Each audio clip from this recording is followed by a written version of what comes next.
Welcome to another edition of the Abrams Boxing Show. I'm Marc Abrams, and this week we are joined by junior welterweight Kenneth Sims Jr., who talks about his fight coming up on August 21st on the Bally's Sports Network.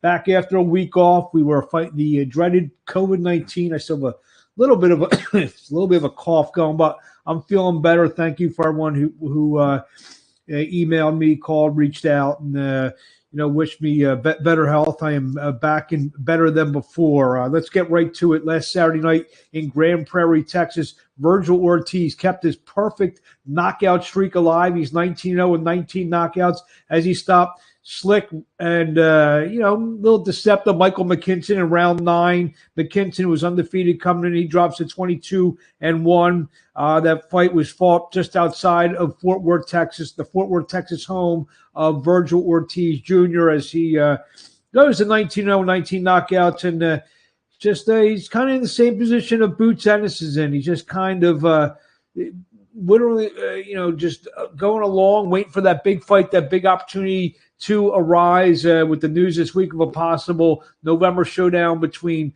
Terrence Crawford and Errol Spence Jr. Big fights for Virgil Ortiz and Boots Ennis could be coming, I would say maybe in the spring. So we'll keep an eye out for that. Earlier Saturday afternoon, two-time Olympian Michael Conlan, who was coming off his stoppage defeat in his world title opportunity against Lee Wood. He came back, boxed very well over three-time world title challenger Miguel Mariaga to win a 10-round unanimous decision. And Belfast scores were 99-88, 99-88, and 99-89 for Conlan, who's now 17-1.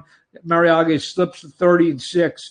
Also Saturday in England, Mike junior welterweight Dalton Smith went to 12-0, notch knockout number 10, as he stopped Sean O'Mason in a battle of Sheffield, England fighters. O'Mason now 17-4-1, 7 knockouts. As we need to shut our phone off for a second. Sorry about that. It's live TV here. Sean O'Mason, a battle of Sheffield area junior welterweights. Time was 2:56 of round number 6 for Dalton Smith. Not too much on the docket this week. Got 3 fight cards. Friday night in Prescott Valley, Arizona, live on Redemption payperview.com or redemptionppv.com. It's a battle of former world champions. His previous guest, Mickey Bay, 23-3-1, 11 knockouts, takes on Tevin Farmer, 35-1, 6 knockouts. That will take place at the Findlay Toyota Center, live in Prescott, Arizona, for a $29.99 on redemptionppv.com. Saturday will mark the return, the takeover, or the take back for Teofimo Lopez, the former undisputed lightweight champion of the world, 18-1, 12 knockouts, getting back in the ring for the first time since November. That defeat to George Kambosos Jr. in Madison Square Garden. He'll get back out to Las Vegas at the Resorts World live on ESPN as he'll take on Pedro Campa. Campa, 34-1-1, 23 knockouts. That fight will highlight an ESPN card Saturday night from the Resorts World Event Center in Las Vegas. Beautiful facility, that Resorts World. Same night, people on let's see here, on Fight Plus service, they'll see Wesley Ferrer take on Jason Velez, the former world title challenger, in a NBA title fight from Orlando, Florida, at 135 pounds. Ferrer, who's not undefeated, 16-1-1 with 8 knockouts. A lot of news and notes over the week. Actually, this should actually have gone in our results column. Jordan White notched his 10th straight victory as he retained the WBC USNBC title with a 10-round unanimous decision over Derek Murray at the Live Casino, Maryland. Over 3,000 people there. Jeter Promotions, another sold-out crowd. Jordan White now, he's one of the top kind of unknown junior lightweights in the world. Had a big win on Showbox. Big puncher. He's been on a roll, so look to see him in a big fight coming up real soon. Big news out of England. Chris Eubank Jr., the middleweight, 32-2, 23 knockouts, will take on welterweight Conor Benn in a in a reborn rivalry, I guess they're calling it. Chris Eubank Sr. and Nigel Benn got it on in the 90s. Now their sons are going to go at it. Conor Benn now 21-0, 14 knockouts. That fight will take place on October 8th at the O2 in London. That will be on DAZN pay-per-view in the United Kingdom, on regular DAZN here in the United States. So that'll be interesting fights. It'll be a big fight there in England between Conor Benn and Chris Eubank Jr. This Friday night, the R&B Promotions card for the Battleship, New Jersey, a real cool venue where R&B Promotions is going to do the first pro card. That fight has been pushed back to Sunday, August the 28th. So we'll be reporting live from there. We'll be doing the blow-by-blow for R&B Promotions. Lightweight contender Joseph Diaz will face rising star undefeated William Zepeda. Diaz 32-2-1, 15 knockouts. Zepeda 26-0, 23 knockouts. That fight will take place on November 5th. Venue unknown right now. Will be live on DAZN. The undercard fighters who were set to fight on last weekend's Jake Paul, Hasim Rahman Jr.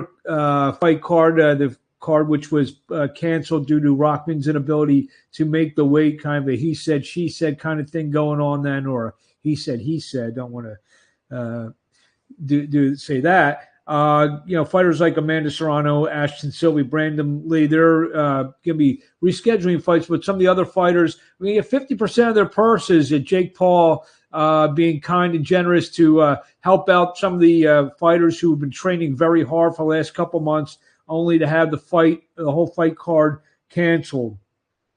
Jack Catterall has inked a new contract he has signed with Boxer, the upstart promotion out of England that's going to be staging the big September 10th showdown between Savannah Marshall, Clarissa Shields, Alicia Baumgartner, and Michaela Mayer as well on that card. But Jack Catterall will be facing Josh Taylor sometime in the fall, a rematch of their controversial 140-pound world title fight from earlier this year. So Jack Catterall signs with Boxer. Unbeaten heavyweight Joe Joyce, 14-0, 13 knockouts, will take on former world champion Joseph Parker, 30-2, 21 knockouts. That fight will take place on September 24th at the AO Arena in Manchester, England. Super lightweight Shenard Bunch will headline a Showbox card. He'll take on Hugo Alberto Rodin. That will take place on September 9th. That'll be the main event of a triple header from Bally's in Atlantic City, and I'll be right there on the scene, ringside, reporting on it. Got a lot of great interviews. So tune into Abrams Boxing on YouTube and all the Abrams Boxing social media platforms. The co-feature that night will pit 16-0, knockout Bernard Angelo Torres taking on once beaten Frenty Fernando Saya, 13-1, 10 KOs. And in the telecast opener, former guest Janelson Bocachica, 17-0-1, 11 knockouts. He'll take on knockout artist Roman Villa, 24-1, 24 knockouts. That will be an 8-round welterweight contest. The big September 4th, Andy Ruiz Jr., Luis Ortiz pay-per-view card. Got some nice lead-in stuff. The Fox platforms will add 2 big fights leading into the pay-per-view telecast. At first, at 7 o'clock, FS1 will air a bout between Rais Alim, 19-0, 12 knockouts, and Mike Plania, 26-1, 13 knockouts. In a super bantamweight contest, we'll get Rais on in the next week or so to preview his fight against Mike Plania. Then head over to Fox at 8 p.m. Eastern. Joey Spencer, 15-0, 10 knockouts. He'll take on Kevin Salgado, 14-0-1 with 9 knockouts. So keep an eye out for those 2 fights. Sad to report the passing of Australian boxing legend and former WBC featherweight champion Johnny Famechon at age 77. He passed away in Victoria, Australia last week. And finally, fight announced between Kenneth Sims, 17-2-1, 5 knockouts. He'll take on Christian Minnow, 22-6-2 with 17 knockouts. That will be the main event of a Bally's Sports Intro Box Championship boxing card on Sunday, August 21st at the Caribe Royale in Orlando, Florida. And this week I had a chance to catch up with with Kenneth Sims while he's been on a roll of late. And now joining me on the line is a junior welterweight contender, Kenneth Sims Jr. Kenneth takes on Christian Rubio Mino on August 21st, live in the main event on Bally Sports Network in Orlando, Florida. Kenny, what's happening tonight? Good. I'm just getting in from the gym, so everything going good. Camp going good. Ready. Let's talk about this fight coming up as we tape this interview. It's about 11 days out. Take on Mino. What can you tell us about this fight? The fight specifically, I treat the biggest fight of my life because at this point, the next fight could be the biggest fight. Making sure I don't slip up, don't take no shortcuts, and just working. One of the WBA titles, one of the regional titles, continental titles, one of them. I don't know exactly. That should move me up in the ranking. So I know I'm getting close to the ultimate goal of a world title and making sure I'm ready. You've been on a nice little roll in your last few fights, especially with the win over Elvis Rodriguez before they a couple wins. Daryl Humphrey, Jermaine Corley, and Keyshawn Williams back on Christmas night. Talk about this little streak they're on. I just been around people that I can learn from. We learn from each other. About myself, like my body, like my nutrition, making sure all that is good. Weight the right way, making sure I'm training the right way, make sure I'm not overtraining. So I just like when I took the losses, I was learning on the job basically. So people say a loss is not a loss, it's a lesson. But I really believe that with me because those early setbacks, I wouldn't be the fighter I am now. So I don't think I was. So the streak is like me being what I was supposed to be initially. So yeah, I mean, just want to talk about those quick losses for a second. I think I was present at all of them, and obviously when I was working in my PR capacity, I know there are a couple times where I have to go back in the locker room and get quotes from the winners, the losers, those fights, and those fights, those losses, those draws. You were very emotional. There were a couple times where you couldn't bring yourself to even talk. Talk about that, and did like a light bulb go on? Maybe coming from like you mentioned, their lessons and all that. Did like a light bulb go on? Because obviously everyone knows the talent that you had coming out of the amateurs, the great documentary done on you as you embarked on your pro career. Was there like a particular point where things started to turn around for you, where that light bulb went on? Well, that first part about me like being emotional, I just hate losing. Like, right, I hate losing more than I love winning. And so I just hate losing. So that's what. And yeah, losing would be a light bulb, just like with anything else. Like when you don't do something like it's up to you able to do it, that you gonna try to find out what you got to do to fix it, make sure everything, the time to just make sure everything was right so I can be myself when I was in the ring. So that was just it. I took a step back and added people to found my niche for how I was supposed to be and what I was supposed to be doing. I mean, obviously, the fight that kind of puts you, I would say, back on the map was the Rodriguez fight. Mm-hmm. And obviously, I've seen that fight and the fight that you fought against Keyshawn on Christmas night. You could just tell, even without talking to you, just the body language. You're a much more confident fighter. Is that fair to say?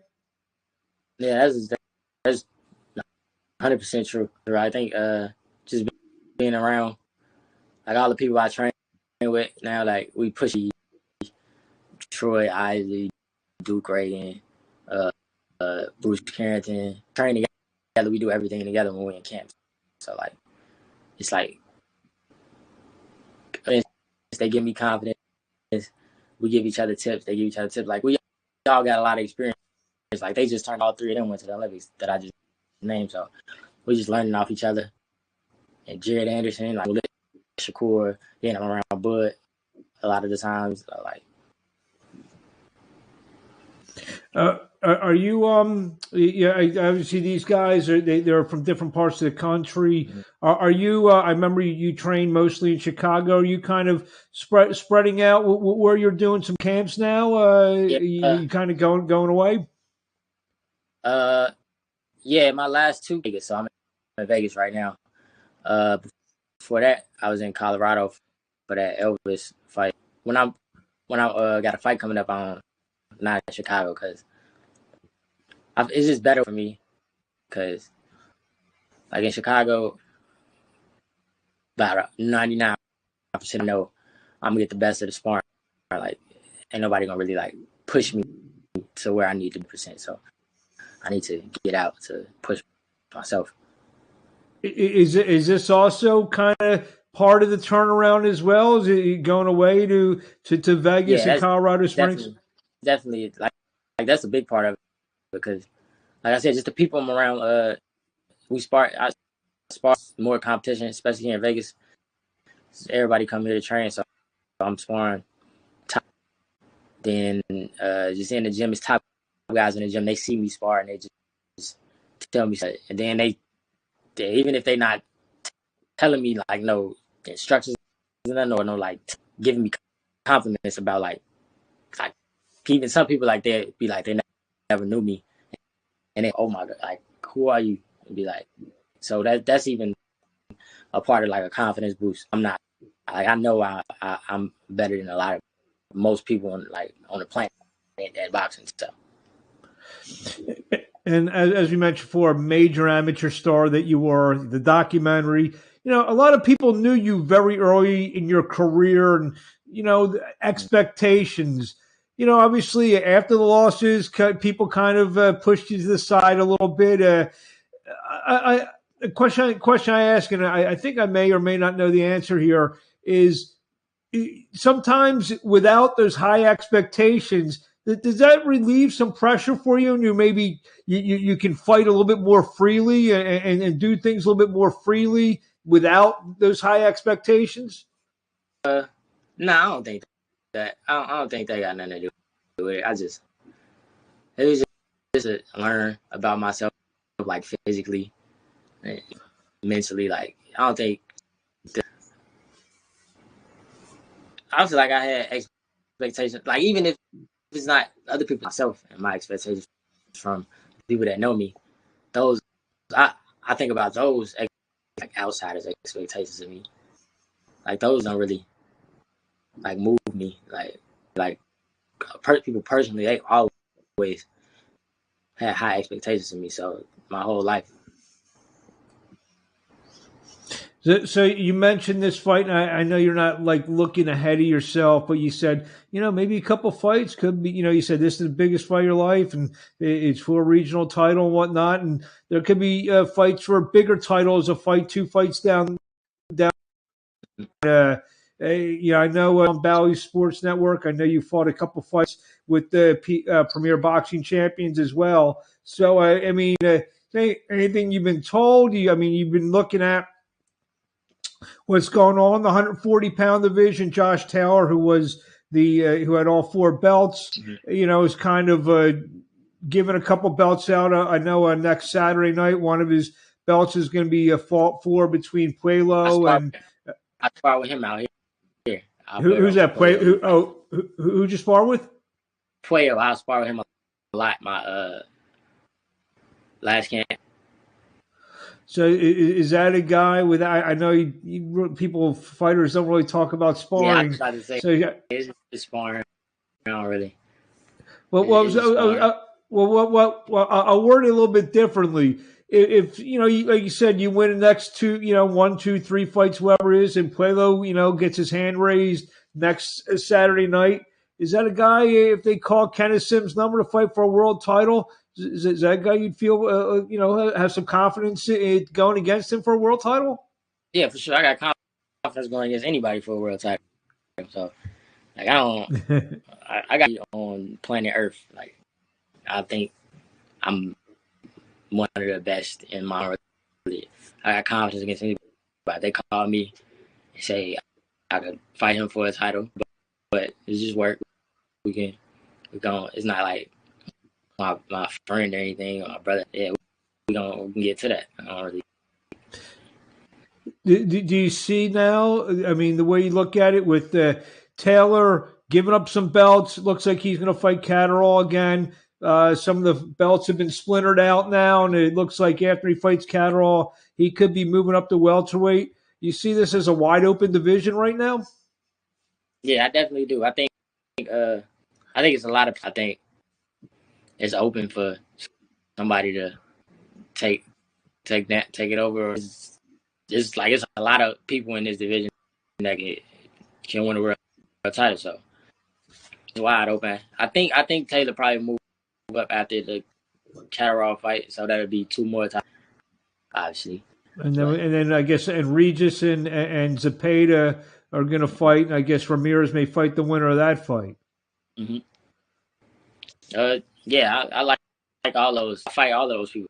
Like, I'm not discriminating. I fight all of those guys, especially I fight all the like Regis. Regis is my guy. We cool. But I don't know how we do it. Real quickly, going back to the fight for the 21st, Mina. What do you know about him? I don't know too much. I watch videos I've seen on YouTube, but that's about it. It's only like 2 videos on YouTube. I know he's short and he kind of aggressive. He got 17 knockouts, 22 wins, so he power, but I don't really know too much about him. I just when they say seen, but like I seen his alright. But I think I think I should I got planned on doing a pretty good fight. He got a good record. And obviously he's a gateway to bigger and better things for you. What do you want to say to the fans in closing before we see you on Sunday night, August 21st? Ready, everybody. Make sure you tune in on Bally's. Having a great camp on Twitter, Instagram at Kenneth Sims Jr. I've been working. I'm trying to a long time since we had a world champion. I'm trying to be the next one. There you have it. Kenneth Bossman Sims Jr. So I like the nicknames. I always have to get that one in for you. So, Kenny, we thank you for a few minutes of your time. We will see you on Sunday night, August 21st, live on Bally Sports Network from the Caribe Royale in Orlando, Florida. We will talk to you along the way, and hopefully, we'll talk to you, within a couple fights, and maybe we'll be talking about a world title fight. Yeah, hopefully. There you have it. I pray so. Thank you. Thank you, man. Thank you, Kenneth. There we have it. Kenneth Bossman Sims Jr. Well, that's our show this week. I want to thank everyone for tuning in. Next week, we will preview the big rematch between Anthony Joshua and Alexander Usyk for a unified world title, heavyweight unified World Heavyweight Championship from Saudi Arabia. Talking a little Adrian Broner, Omar Figueroa as well. Get some great guests on. Break down all the news of the week and preview and review all the big fights. Thank you for tuning in, and we'll see you next week on the Abrams Boxing Show.